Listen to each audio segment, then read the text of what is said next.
Hi guys, welcome to economics class. तो आज के क्लास में हम कुछ इकोनॉमिक्स के इंपॉर्टेंट टॉपिक्स पढ़ेंगे जो एग्जाम पॉइंट ऑफ व्यू से इंपॉर्टेंट है। जैसे हार्ड करेंसी क्या होती है, आर्टिकल 112 क्या है, बैलेंस ऑफ पेमेंट के बारे में जानेंगे जो कि इंपॉर्टेंट टॉपिक है, बॉन्ड यील्ड के बारे में समझेंगे और एनपीसीआई और नाबार्ड के बारे में भी जानेंगे। ओके, तो सबसे पहले जानते हैं व्हाट इज़ हार्ड करेंसी। तो जैसे नाम से पता चल रहा है कि इसमें करेंसी ऐसी है जिसमें दम बहुत ज़्यादा है, इन्वेस्टर्स उस पर बहुत ज़्यादा ट्रस्ट करते हैं। ओके, तो hard currency is any international currency in which highest faith is shown. Okay, सबसे ज़्यादा विश्वास किया जाता है, ट्रस्ट किया जाता है ऐसी करेंसी को, जिसको हार्ड करेंसी कहते हैं, and it is needed bye every country. तो आज के समय में सबसे ज़्यादा हार्ड करेंसी जिसे हम कहते हैं पूरी दुनिया में, जो ट्रांजैक्शंस में सभी जगह पे यूज़ होता है इंपोर्ट एक्सपोर्ट में, वो डॉलर है। तो यहाँ पे डॉलर हमारा हो गया हार्ड करेंसी। ओके, क्यों इसे हार्ड करेंसी कहते हैं? Because it enjoys the confidence of the investors and traders. Okay, so ये इसलिए भी इंपॉर्टेंट है कि जो हार्ड करेंसी होती है जैसे कि dollar, they do not suffer from sharp exchange rate fluctuations. मतलब इसका दाम ऐसा नहीं है कि आज अगर 80 रुपये तो कल 50 रुपये हो जाएगा, ऐसा नहीं है। तो they do not suffer from sharp exchange rate fluctuations and they have a high level of liquidity. मतलब इजीली अवेलेबल इन कैश रहता है डॉलर। ओके, और बहुत ज़्यादा इंपॉर्टेंट भी है, ट्रस्ट वर्दी भी है। इसी वजह से ये हार्ड करेंसी है, इसमें सबसे ज़्यादा ट्रस्ट होता है, इसी वजह से इसकी डिमांड भी हमेशा बनी रहती है। इसी वजह से इसके प्राइजेज में अभी देख रहे हैं हाल फिलहाल में बहुत बढ़ोतरी हो रही है, क्योंकि इसकी डिमांड बहुत ज़्यादा है ना डॉलर की। अभी जानेंगे व्हाट इज़ आर्टिकल 112। तो आर्टिकल 112 कहता है एनुअल फाइनेंशियल स्टेटमेंट, जिसे हम पॉपुलरली बजट भी कहते हैं। ओके, तो हमारे कॉन्स्टिट्यूशन में कहीं भी शब्द बजट का इस्तेमाल नहीं किया गया है। यही कहा गया है कि article 112 talks about annual financial statement, that is budget. Okay, so हमारे देश में एक संवैधानिक रिक्वायरमेंट है, there is a constitutional requirement in our country to present a statement of estimated receipts and expenditure of the government in the parliament. मतलब सरकार हर साल अपना बजट पेश करती है पार्लियामेंट के अंदर, लोकसभा और राज्यसभा में। उस बजट में सरकार अपने पिछले साल का और जो आने वाला साल है उसका बताती है कि हमारा ये हम एस्टिमेट कर रहे हैं, हमारा इतना एक्सपेंडिचर रहेगा, हमारा इतना रेवेन्यू हम जनरेट कर सकते हैं। ओके, रिसीट मतलब रेवेन्यू होता है, तो ये बजट में होता है। और बजट का कहीं भी बजट शब्द यूज़ नहीं हुआ है हमारे कॉन्स्टिट्यूशन में, कहीं भी नहीं यूज़ हुआ है। इसे कहा गया एनुअल फाइनेंशियल स्टेटमेंट, जिसकी बात करता है आर्टिकल 112। ओके, तो यूजुअली इसे फाइनेंस मिनिस्टर प्रेजेंट करते हैं या फिर उनका कोई रिप्रेजेंटेटिव लोकसभा और राज्यसभा में प्रेजेंट करता है बजट, और उस पर बहस होती है। तो हर साल ये होता है। ओके, अभी जानते हैं बैलेंस ऑफ पेमेंट के बारे में, जो कि एक इंपॉर्टेंट टॉपिक है। तो बैलेंस ऑफ पेमेंट वही है कि जो इंपोर्टर और एक्सपोर्ट कर रहे हैं उसी के बीच का जो डिफरेंस है वही बैलेंस ऑफ पेमेंट होता है। मतलब ये जनरली जो रेवेन्यू आपका जनरेट कर रहे हैं, तो उसमें आपको जो, जैसे कि आपने ज़्यादा एक्सपोर्ट कर दिया तो आपके देश को फ़ायदा हो गया, कम आपने एक्सपोर्ट किया, ज़्यादा इंपोर्ट कर लिया तो नुकसान हुआ, तो ये बैलेंस ऑफ पेमेंट होता है। Okay, so balance of payment it is a record of all the economic transactions between a countries resident and the rest of the world. तो हमारे देश का बाकी के देशों के साथ जो ट्रांजैक्शन हो रहा है ना गुड्स और सर्विसेज का, तो उसमें जो उसी का पूरा लेखा जोखा है बैलेंस ऑफ पेमेंट। ओके, अभी जानेंगे बैलेंस ऑफ पेमेंट डेफिसिट क्या होता है, बैलेंस ऑफ पेमेंट सरप्लस क्या होता है। तो जैसे डेफिसिट से नाम से पता चल रहा है कि कुछ आप डेफिशिएंट हैं, कुछ चीज़ की कमी है। तो बैलेंस ऑफ पेमेंट डेफिसिट जब होता है कि जब हमारे कंट्री में जो चीज़ें इंपोर्ट कर रहे हैं उसकी वैल्यू ज़्यादा हो जाती है और जो एक्सपोर्ट कर रहे हैं उसकी वैल्यू कम हो जाती है। तो जब हमारा इंपोर्ट बिल ज़्यादा रहेगा और एक्सपोर्ट बिल कम रहेगा, मतलब हम कम चीज़ें निर्यात कर रहे हैं, कम एक्सपोर्ट कर रहे हैं और इंपोर्ट बहुत ज़्यादा है, आयात बहुत ज़्यादा है, तो बैलेंस ऑफ पेमेंट डेफिसिट हो जाएगा, हम लॉस में चले जाएंगे। ओके, और दूसरा समझेंगे बैलेंस ऑफ पेमेंट सरप्लस क्या होता है। तो इसमें सरप्लस में क्या होता है कि हम जो चीज़ें एक्सपोर्ट कर रहे हैं ना उसकी वैल्यू ज़्यादा है as compare to what we are importing. Okay, so when the country exports more goods and services and capital than it imports, then that is situation is called as balance of payment surplus. Okay, next हम पढ़ेंगे bond yield क्या होता है। तो bond जैसे कि एक तरीके से एक इंस्ट्रूमेंट है जो बोरोवर इशू करता है जब उसे पैसा रेज करना रहता है। मतलब बॉन्ड एक तरीके से एक सर्टिफिकेट है जो, मान लेते हैं अगर आप कोई कंपनी है, कोई सरकार है और आपको पैसे रेज करने हैं मार्केट से, तो आप एक बॉन्ड इशू करेंगे। Bond is an instrument to borrow money from the market. Okay, to raise funds. Okay, तो जो बॉन्ड यील्ड वही होता है कि बॉन्ड यील्ड वही होता है जो फ़ायदा मिलता है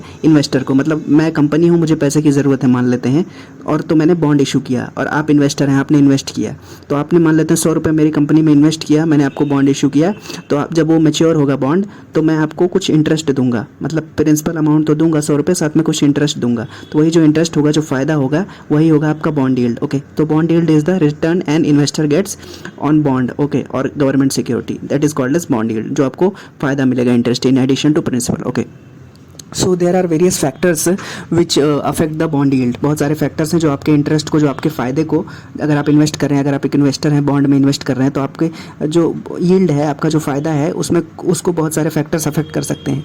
जैसे कि monetary policy of the RBI, जो कि इंटरेस्ट रेट को हमारे देश में अफेक्ट कर सकता है। साथ ही साथ physical position of the government, government का क्या फाइनेंशियल स्टेटस है, ग्लोबल मार्केट्स की क्या सिचुएशन है, वो भी आपके बॉन्ड यील्ड को अफेक्ट कर सकते हैं। देश में इकोनॉमिक हालात क्या है, इन्फ्लेशन का क्या सिचुएशन है, महंगाई कितनी है, वो भी आपके बॉन्ड यील्ड को अफेक्ट कर सकता है। ओके, सो बॉन्ड यील्ड का अगर न्यूमेरिकली अगर आप देखेंगे तो bond yield is equal to coupon rate upon current market price of the bond. तो मतलब bond yield is coupon rate upon market price of the bond. Okay, so coupon rate वही है कि it is the rate of interest paid by the bond issuer on the bond's face value. मतलब जो आपने bond issue किया है, आप अगर कंपनी है बॉन्ड इशू कर रहे हैं पैसा रेज करने के लिए, तो उसका कोई फेस वैल्यू रहेगा। जैसे 100 रुपये है कि उसकी फेस वैल्यू यही है, इतने में खरीद लो।